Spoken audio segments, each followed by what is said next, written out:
Hi, and welcome back to Jen's Addiction. I'm so glad you came back to see me today. And on today's episode, I thought I would kind of do an episode based around a request that I've received a few times now to showcase my Cramps collection. I am just shy of having a complete collection. I'm missing one original LP and one CD. I'll talk about that in a minute. But otherwise, I think I have a pretty healthy, well-rounded collection when it comes to them musically. The Cramps are such a kind of odd band in that they trucked along pretty good until they had their falling out with IRS Records, and they were not allowed to produce any new material. So there is a lot of fan-based material that fed the frenzy when people wanted to have a new Cramps record. So there's a lot of bootlegs and things out there. So I do have a few of those. But I thought today I would showcase my 45s and my LPs. I put them in order of how I think the discography would show them released. I was actually trying to put them in order of year they were released. One record I put in order, but it is not an original, so it's out of order, but I will show you which one that is in a minute. But if you're not a fan of the Cramps, I hope you'll stay tuned and watch anyway. It's just a ton of fun. Their records are amazing. If you aren't necessarily into the rockabilly, rock and roll, psychobilly, if you will, genre of music, I would definitely say delve into it. Give it a try. It is, to me, amazing. It encompasses all that energy and fun and drive that rock and roll has. Their music also combines that punk element. Hence, I think where the term psychobilly came from. Actually, I think it was a reference from a Johnny Cash song. But I don't know if they would always consider themselves a psychobilly band, but I think they embraced that. They embodied that real 50s rockabilly drive in their music. They loved rock and roll. Lux and Ivy bonded over their mutual love, I think, of that style of music. And they had quite a collection of rock and roll 45s from the 50s and I think in the 60s. So they really did some wonderful covers of other music, and it really broadened that base, I think, enhanced them musically. And then they also were able to incorporate what they just considered rock and roll, which was that driving kind of animalistic vibe that music can give you that kind of stirs the youth, if you will. Like everything your parents wouldn't want you to do is sort of what they loved about that music and what they wanted to bring to it. And I love that energy and I love that rebellious nature. They are one of my top 5 favorite bands of all times. I think she is so amazing, Ivy. And just the spirit of how they formed a band. You know, they wanted to do it. They didn't know anything. I think Ivy had some guitar lessons, but they just said, screw it, let's do it, So Eric Perkheiser is Lux Interior's actual name, born in Akron, Ohio. And Poison Ivy Rorschach is Christy Wallace from California. They met when they were in school and just kind of ended up moving, I think, out from California to, I don't know if they stopped in Ohio, but ended up then in New York and then formed the Cramps with themselves, Brian Gregory and Nick Knox. So Brian Gregory was the other guitarist in the band and Nick Knox became the drummer. He actually replaced, I think it's Miriam Lena is who he replaced. And I think Miriam was Brian's sister. I could be wrong about that, but that was the core. That was the original core of the group. Sadly, the Cramps stopped making music in 2009 after Lux Interior's death. And it still kind of resonates with me. I still can't believe it. And I really, really miss that crazy energy. And I keep wanting something new to surface and to come out. So as a Cramps fan, if you're out there, you know that feeling like you just want more. And I don't even care if it's remixes of things I've heard 1,000 times. I just want more. So Brian Gregory left the band, and I've made some notes on the backs of these albums as I go to remember who started where or what. But it just feels like he is such a image. When I think of the Cramps initially, he's such a strong, powerful visual image to me. But if you think about it, a drummer, a singer, and 2 guitar players. They didn't have a bass player in their band until way later, with Fur Dixon and then Candy Del Mar. So they really ran with 2 guitar players, a singer, and a drummer, rock solid in the beginning. And it just, I think that's what gives them such a gritty kind of energy sound. And I'm, as a person who wants to be a bass player, I love bass, but they are so unique that way. And I didn't miss it in the early things. I love it as they go forward, but man, it's just fantastic. So again, I'm going to kind of just start. I've got some dates. Maybe if I have something to say, I'll talk about it, kind of quickly, but it's just kind of a fun way to go through my collection and showcase a few things. I did want to point out, I think I already had showed some New Kind of Kick from Kid Congo Powers. That book is fantastic. This is Journey to the Center of the Cramps. It's kind of an awesome, if you want to learn more about the band, there's a second version of this book out. It's by Dick Porter. So that might be something to check out. If you like to read, I think, as I've mentioned before, musical biographies. Whoops. And I think it's just kind of fun to learn a little bit of history about them as a group. And then my lovely Dan Parent portrait. I think I've showcased maybe this before. This was another gift, but there's Lex and Ivy done in the Archie style of comic artist Dan Parent. So I just love that so much. I don't know. Anyway, so without further ado, let's get looking at some music. So again, I'm going to start with my 45s. So their very first release before they had their albums out was a 45 single. It was Human Fly and Domino. This was 1978. This is that 45. So I'll just show it really back. Vengeance Records. Woo. I have to be very, very, very careful with this. I don't want anything to happen to it. Okay, so there we go. So their very first 45, quite the stir with Human Fly. I loved it. This one is from a live show in 1980, but it is a bootleg. I do not know the year that this one was released, though. It's later. It's not a very early version, but it is a later version on Spooky, a green, with anything else written on it. So you don't want to forget where your record goes with that. I've showcased this one before. This has The Smell of Female, their Live at the Peppermint Lounge album. This has the additional 4 individual 45s with each of them, each with a different band name represented and each one a different color. So again, I've shown that before. This was released in 1984. This is one of the pride and joys of my collection. This was, I think, a French release. I absolutely love this so much. I've gushed about it before, but that's awesome. If you've never checked one of those out, you definitely should. Kiss My Ass was released in 1986. This has Fur Dixon on it when she was had joined the band, and that is that 45. They are in the back. Nick Knox was the longest drummer for the Cramps. He was very consistent. I think he had a great sound and a great energy with them for sure. Also from that same era in 86, it actually almost virtually has the same picture on the back, is What's Inside a Girl. Very controversial sign, but I think it is a definite declaration of kind of adoring women. And then we have the Cramps, All Women Are Bad. This was in 1990. This is a British 45, I believe. So we've got that. That has Candy Del Mar on bass. That's Candy right there. There's the 45 with, I think that's Enigma Records. They were also on New Rose Records. This one came out in 1990. I'm pretty sure this was a bootleg too. Sometimes Good Guys Don't Wear White and 5 Years Ahead of My Time is the 45 on this one.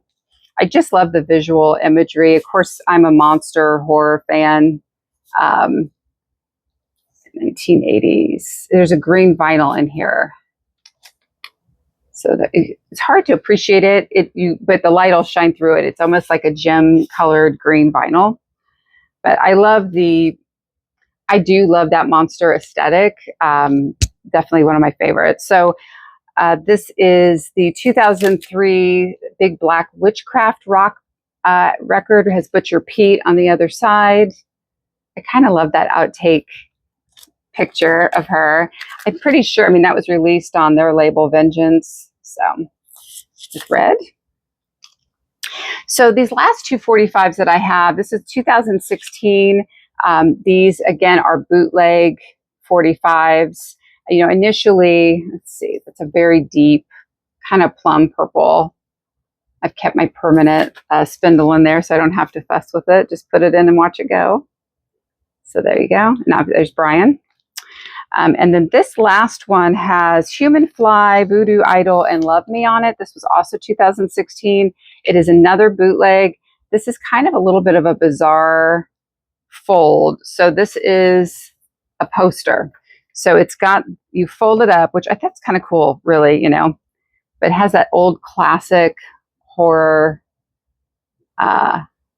look to it. That's probably John Wayne Gacy and that other crazy serial killer guy in there.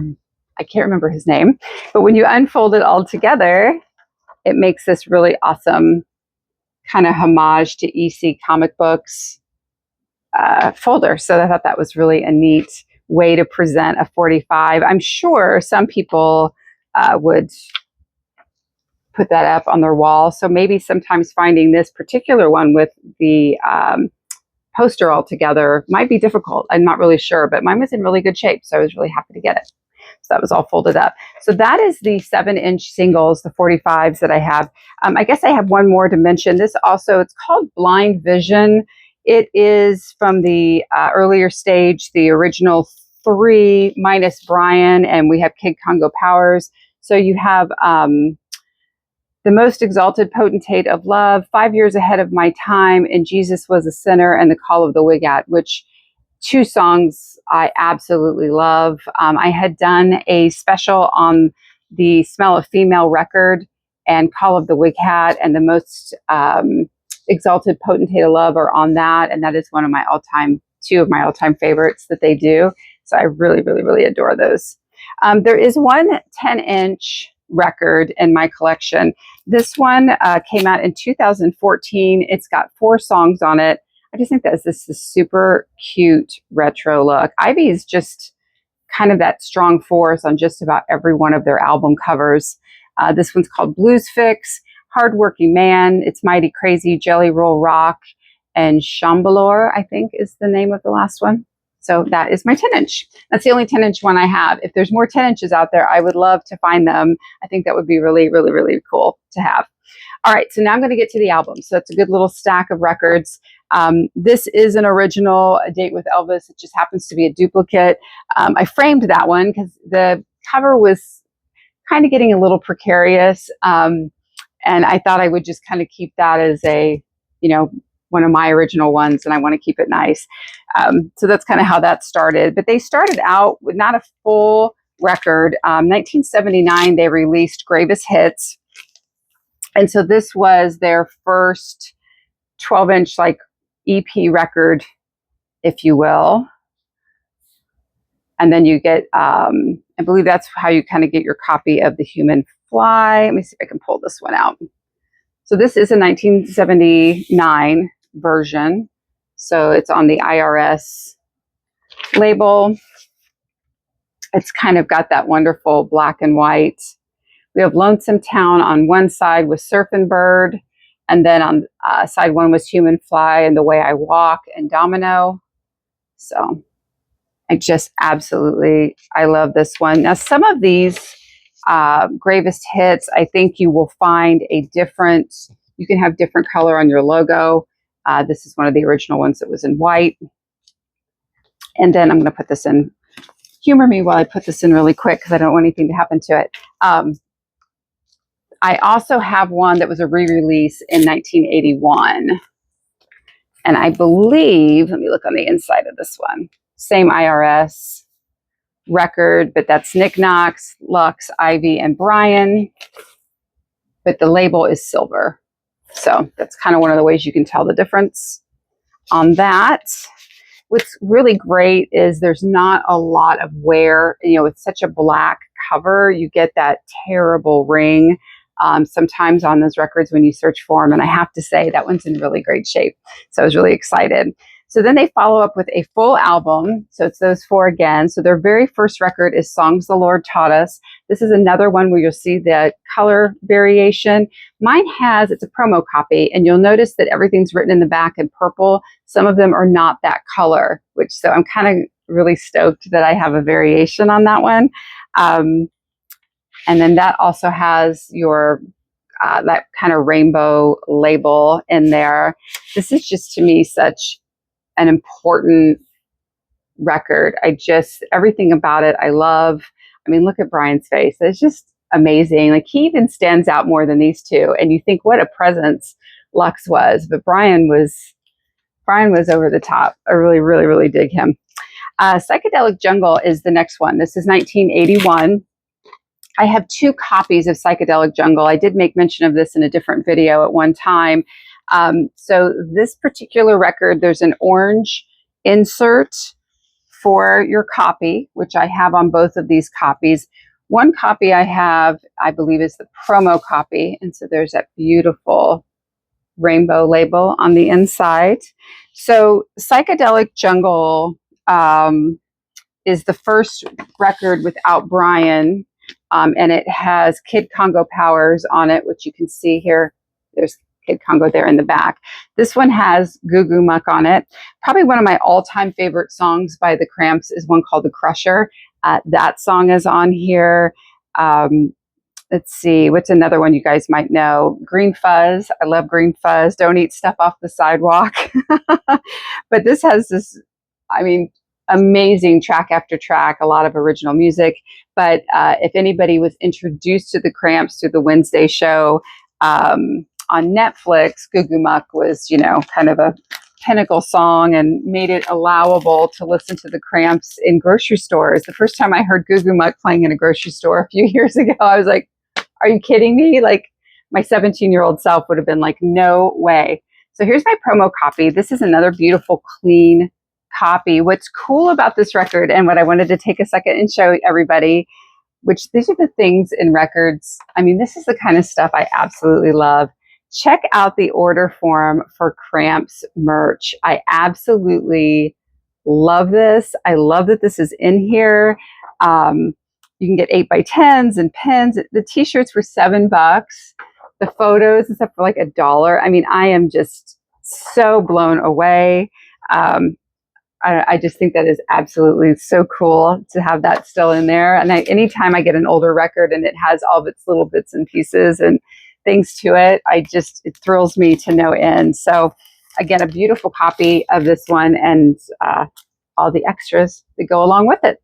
So that was Psychedelic Jungle. And again, my favorite 1981 release of The Crusher. I love this song so much.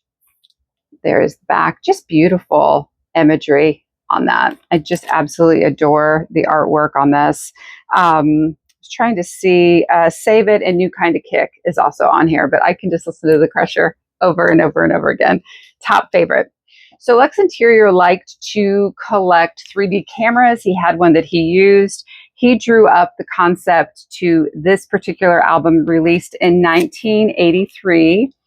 This is called Off the Bone. This is not the original glasses that came with this. That is one thing I am looking for, is an original pair of glasses to go with this particular record. This has kind of their greatest hits. It's a compilation up to this point. It is super cool to put the glasses on though and see everything sort of come to life. I think Lux had a real hand in the visual development of almost all of their records. I'm not sure about the very, very early ones, but I know at least I kind of feel like from this point forward, it was kind of a Lux Interior show. So you get Garbage Man, Crushers on here, The Way That I Walk, Human Fly. I liked Drug Train is good. She Said, so Goo Goo Muck, all the favorites. Off the Bone is really great. I would recommend that to anyone to pick up.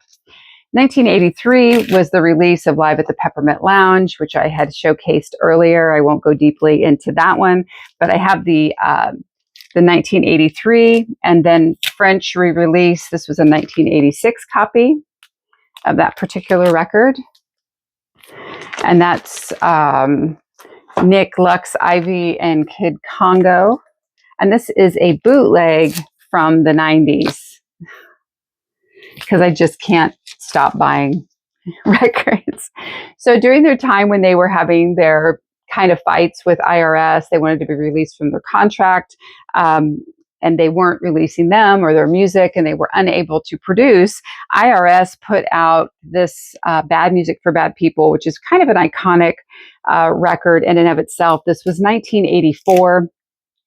Again, another compilation. You get New Kind of Kick, Garbage Man, She Said, Goo Goo Muck, Human Fly, TV Set. I love TV Set too. That's another great song. The artwork on this record, from what I read, was produced by a fan who used to go to their shows and see them and I think draw different pictures. I think he did this art of, I think that is Lux, and it became their album cover. So I think that is super, super awesome. So there's his name there at the bottom.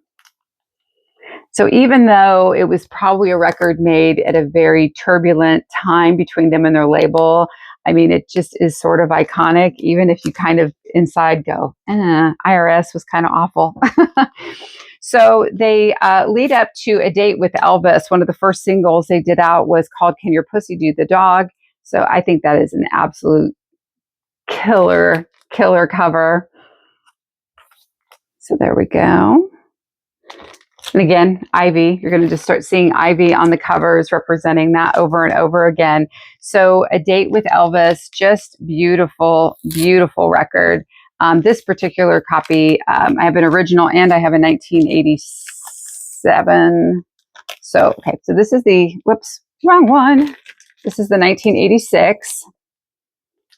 So that came out. And on the original ones, they're embossed. There is like you can really feel that difference. So I mentioned that because there are some really nice reproductions. That's where you see, that's Candy Del Mar on bass. So they really go from being a band without a bass player to developing that sound. And there is that. It's New Rose Records. Now on the record for the one that's behind me, I kept out, this is what the sleeve would be like on that one. So again, just super cool. I mean, I just think she looks amazing. I'd like to hang out around the house and dress like that all day. So I kept my record out separate with that one, just so, I didn't have it behind glass and I could just protect that. So then in 1987, you get Rock and Reel in Auckland, New Zealand. This is a live album. So this is the 1987 release. And then I also have a re-release from Vengeance Records 2004 of the exact same record, but the inner sleeve obviously is a lot more going on. And this particular one, if you can see, is clear. So a little bit different there, but why not? When I was on the hunt for an original copy, this was sort of still kind of my player copy that I kind of kept on hand until I could score a really good one. So let me get into 1990. All Women Are Bad. Again, you still have Candy Del Mar with them and that wonderful kind of picture disc image. It's kind of just a crazy image, clear vinyl. And I'm trying to see on the other side, I can't get it out very easily, but it just kind of had their label on it. So again, some of these are just so tight to get in. I know we had conversations about more rigid picture disc holders on another episode, but sometimes you guys, my gosh, they could make it a little easier. I feel like I'm just slicing through everything I own every time I take it out. So I, try to be strategic. I'm sure you are all very strategic as well. So in 1992, Creature from the Black Leather Lagoon. This is a 12-inch single for that song. Actually, I'm going to take it out of here. And then there's the back. And again, the front. So Lux and Ivy on that one. I think we just have a pretty traditional black vinyl and that Enigma label. Then we kind of get into another visually amazing record. I have several versions of this one. 1990, we get Lux, Ivy, Nick, and Candy. And that is the Stay Sick record. This one has seen better days. I did buy it. I don't know. I can't pass up Cramps records. You don't find them all the time. They're red vinyl. This one obviously had a little bit of warping on the sleeve, but I picked that one up. And then There's a limited edition picture disc from 1990 of the exact same record, so I did grab one of those. This is a re-release. This has some live cuts. So 2020, they re-released it. They added some live versions of Her Love Rubbed Off, Bikini Girls with Machine Guns, which was another kind of big one off of that record. Again, things that were just so, I guess, kind of seen as really scandalous at the time. There's what that label looks like on that reissue. And then I also picked up a copy. This was one that was put out in 2025. They omit the live versions of the songs, and then they just kind of re-released it. And I love the additional image. So that's really why I picked that one up. I thought that picture was just really great of her. So there we go. So now we're moving on to Look Mom, No Head. So the original one was released in 1991. This is when you see Lux, Ivy, Slim Chance on bass, Jim Sclavino, I think, on drums. So we lose Nick, we lose Candy. But this is not a 1991. So I really need to find an original of this record. I have not yet been able to do so. And this is my reissue. But again, my player copy until something better comes along. The inner sleeve on this one, too, is a lot more graphic. And then you have the songs and lyrics on the back. And it has this, it's kind of marbled. You can't really tell on here, but it is a marbled record. Super cool record. I think kind of probably underestimated one I don't pay as much attention to as I probably should. And that's because if I'm not listening to, like, Date with Elvis is definitely one of my favorites. Early stuff, always a favorite. I love Flame Job. I think this one, released in 94, is amazing.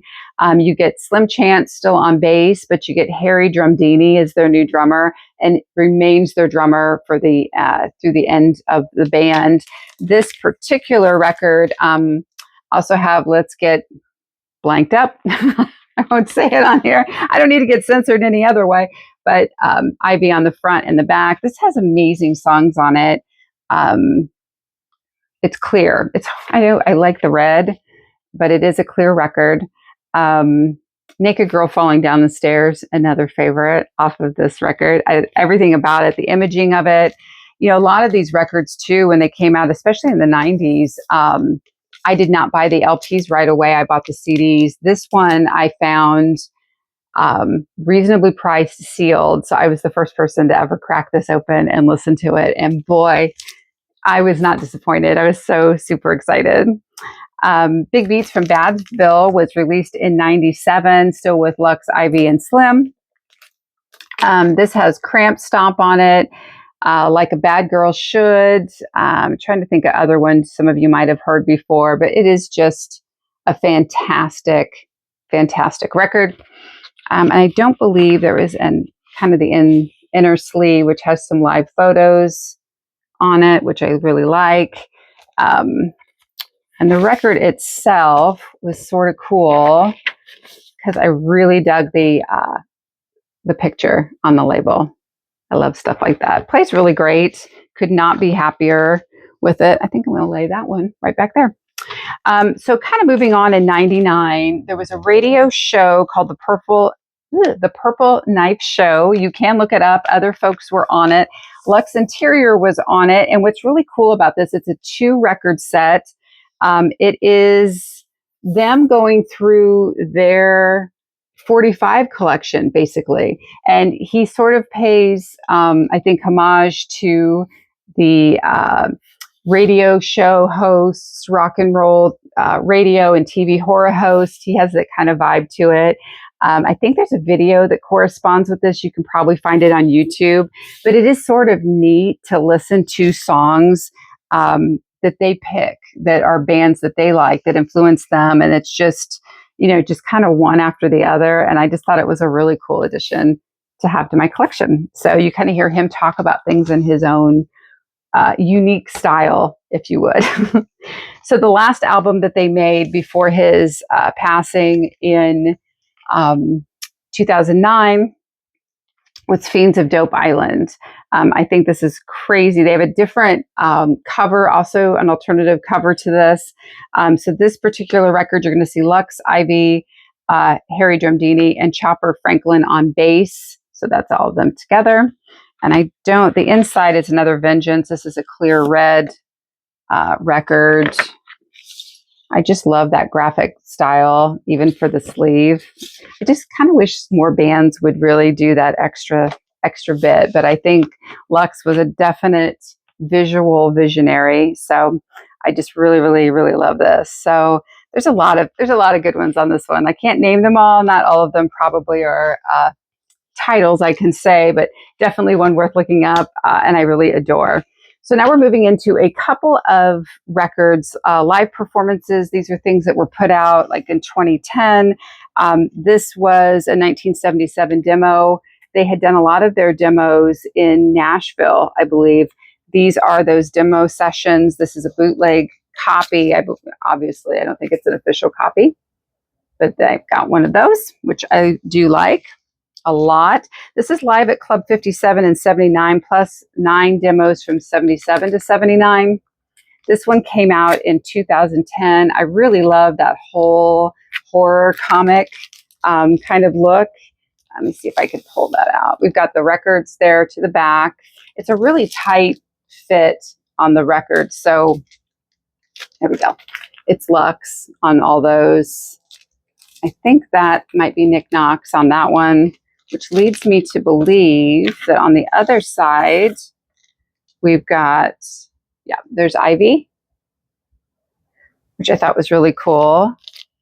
And you can see just barely, there's Brian. So that was really, really awesome. So again, that kind of, and it's the same, a couple of those are the same pictures that they use up there. And there is the back. And it is a gatefold. It's just got a lot in it for a kind of unofficial Cramps release. I thought it was a pretty detailed item. So I really dug that. This was newer, live at the Keystone Club in 79. It was an FM radio broadcast. This is released in 2015.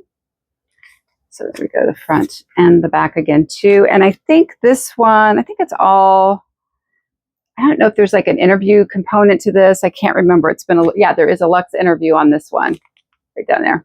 So live music and Lux talking, which I think is pretty awesome. I've showcased this before. After he passed, they did a 2019 release of Garbage Man. It was in honor of Lux. William Shatner did it.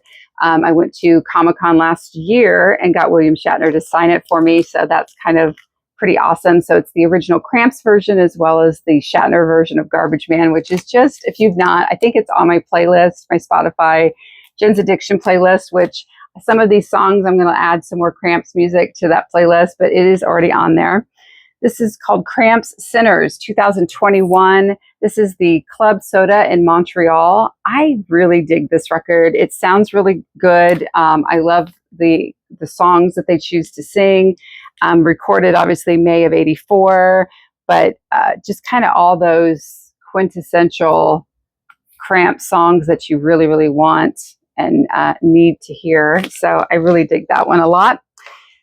So here's a perfect example of why I wish there was uniformity in Record Store Day. I did get a copy, so I guess I don't know what I'm complaining about, but last year in England, the Cramps for Record Store Day did a beautiful release. I think this is numbered. I have 242 of Ultra Twist. So this particular, it's just really thick cardstock on this. It's a really beautiful marbled record. Again, came out for Record Store Day, was released in Europe. I think I got this from a record store in England.